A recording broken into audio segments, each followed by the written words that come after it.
play, and it was one of those, goofy plays you see all the time, or like, oh, we lateral here, lateral there. It was like, oh my god! But this time they actually scored. It was the Steelers amazing. hook and ladder was nice, but theirs were like 3 or 4 pitches, and yeah. Someone said, and then at the end there was like, I guess Gronkowski was like trying to catch someone, and that brought up the whole idea. Someone was like, "What in the heck is Gronkowski? Why is he even out there? Why is he out there?" Yeah, like that. I guess they thought it was gonna be a Hail Mary, so they were like, "Oh, you put your big tall guy out there." Yeah, could be. That's good hands. That makes sense. Big tall guy with hands. Yep, makes sense. Saints beat Tampa Bay 28-14. Big deal. Giants beat the Redskins 40-16. Giants, why do you keep winning games? What's the point? Especially you're 5-8. You're not going to win anything. You're just hurting your draft position, dummies. Yeah, right. Chargers beat the Bengals. I picked that. Broncos lost to the 49ers. What? Oh my god. That makes the Steelers loss look so much worse. I know. That's I don't care where it was played. That's just insanity. I keep picking the Eagles, and they keep losing. They lost to the Cowboys 23-29. Did you see the winning play on that one or no? I did not. What happened? It was just like they were already in field goal range, but they threw a pass over to like Amari Cooper, and whatever defensive back for the Eagles was there. Very similar to the Chargers touchdown against the Steelers, where it bounced in the air and the guy caught it and ran in the end zone. Oh, it was basically a good defensive play, but hey, look what I found. It bounced up in the air, caught it 3 steps into the end zone. Amazing. And I'm like, wow. Someone's got a golden horseshoe up their butt right now. Lions beat the Cardinals. Sorry, Coach Warzoo. Shout out to Coach Warzoo on the line. Hey, man. And then, obviously, the Raiders beat the Steelers. The only other 2 games are Rams and Bears. Right now, it looks like they're going to be 6-6 going into the half. So it's interesting. I may have changed mine to the Bears, thinking that I don't know if I changed it back or not. I have to go look to see what I did. Just being in Chicago, I thought, well, maybe they actually have a chance to keep it close. Because same thing with the Rams. What are they, 11-1 or something? Is that their record or no? Do they have 2 losses? I'm not sure. Rams are 11-1. Yep. Yeah. So I'm like, some of these teams aren't. I don't think they're really that dominant. A couple of the teams have lucked out to get those records, I think, but still one of the best teams. Still, I think a good shot. But it looks very cold in Chicago, so I don't. It's cold.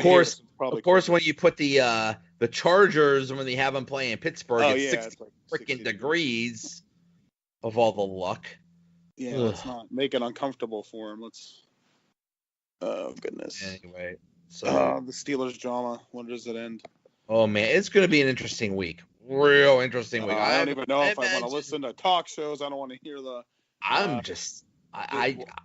I know something's going to happen with this whole why didn't Ben play thing. Could you? Oh man, so Ben does his radio show on Tuesday, and then right before Ben Tomlin's covers, that's going to be really interesting. Because I don't know. Like I said, if Tomlin really said, "Hey, there was flow here, so we're not gonna put him in." Are you kidding me? It sounds like total arrogance.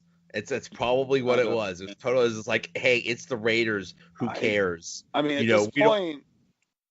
Oh, go ahead. I was just. No, go ahead. Good.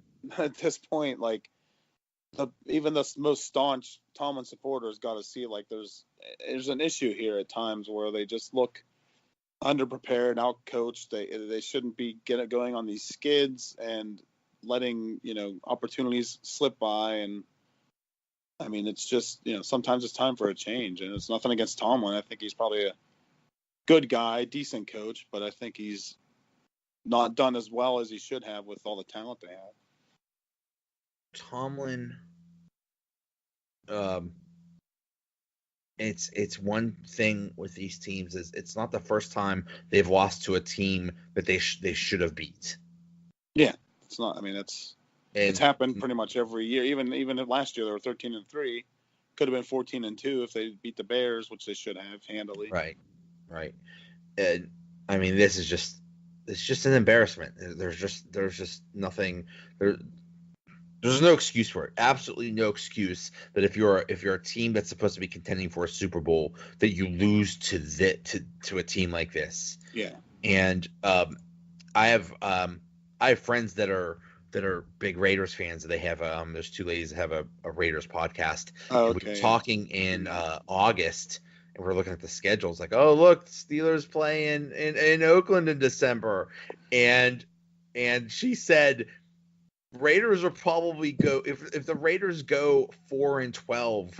I guarantee one of those wins will be against the Steelers. Yeah, it's funny. And, and when I talked to them earlier in the week. One of them said, "You know what? Raiders are going to win this game, and they're going to go 3-10." And she was absolutely right. So, yeah, I mean, I don't know if there's much to that whole thing, playing in Oakland.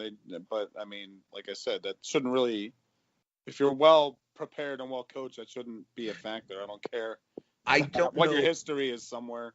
Whether if you haven't played there in several years, it doesn't matter. Yeah, I don't know whether this is a thing or not, but one thing I heard is the Steelers fly out on Saturday. I don't know if most teams fly out on Friday, but they made a big deal about that. But they did that when I went to the game. If you happen to remember, in San Francisco when the lights went out a couple times. Yeah. I was at that game, and I remember them saying that they don't fly out, until like Saturday or something. And I'm like, are you kidding me? Like, they got to be the only team that doesn't fly out there a day or two ahead of time to get like accustomed to just the time change and everything like that. Like, I was tired. I wasn't playing football, and I was having some issues 2 days later with the time change. So, I mean, gosh, I don't know if that really does have an effect, but it just surprised me that they didn't plan for that type of thing. Okay. So I just saw this from Aditi Kinkabwala, who I think is awesome. Yeah, I think she's from. Yeah, hi Aditi. She's listening, I'm sure. Sure she is. She said that somebody reported Ben Roethlisberger was asked, "What did you have to do to get yourself back in the game?" His response: "I was just waiting for coach to tell me when to go." Oh, geez. Oh man, it's gonna be an interesting. Once he came back on the field, he had his pads on and was holding his helmet. It looked like he was ready to go. And oh man, and it's I mean, I kept people after were like, I saw people were debating like, you honestly think Ben doesn't have any say in if he goes in? I'm like, well, I don't know. It's up to the coach. Like, you're not going to go. Well, I mean, technically, you have to be medically cleared if you're, but if you're medically cleared, then technically it is a coach's decision. So, oh boy, it's going to be an interesting week.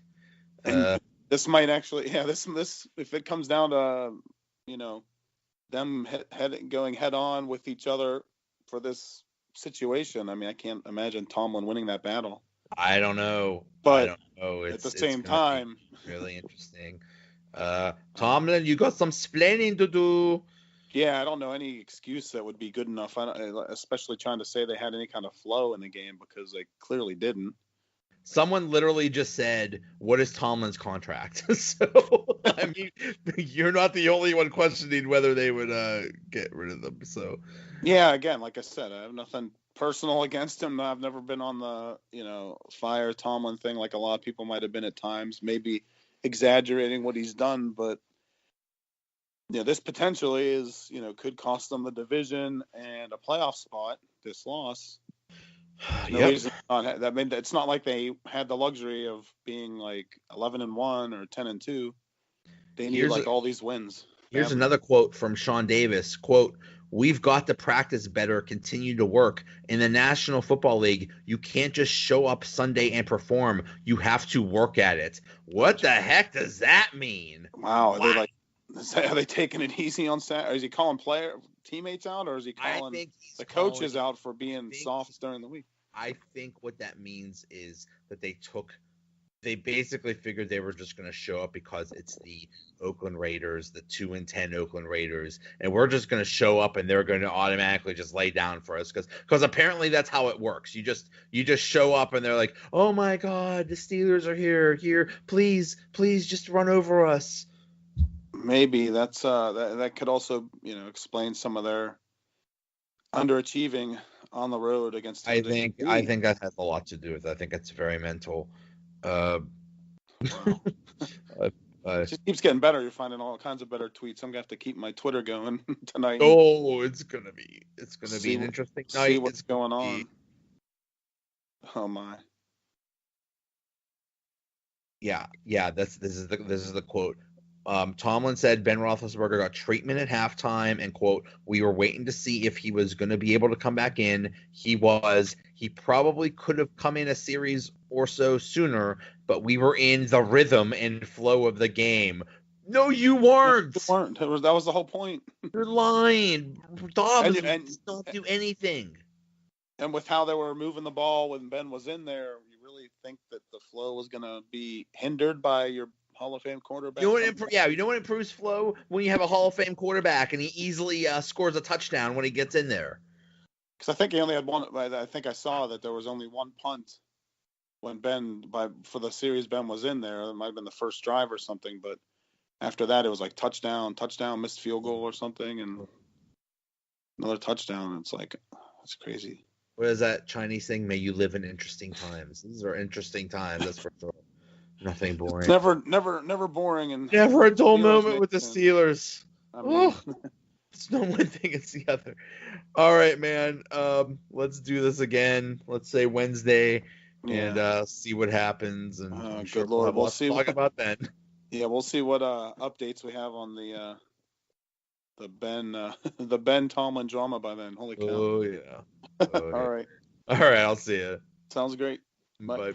Thanks for listening. We'll be back Wednesday to preview Week 15 in the NFL. Also to preview the Steelers. Let's see, who do they play this week? Oh, the Patriots. Oh, that should be good. Yeah, great. Thanks again to Craig and Mark Haeglauer. Talk to you later. Another episode is in the bag. At the end of the universe. Oh, it's right here. At the end of the universe. But there's really nothing to fear. At the end of the universe. Sit back. Have another beer. At the end of the universe. Chat. Talking Steel. At the end of the universe.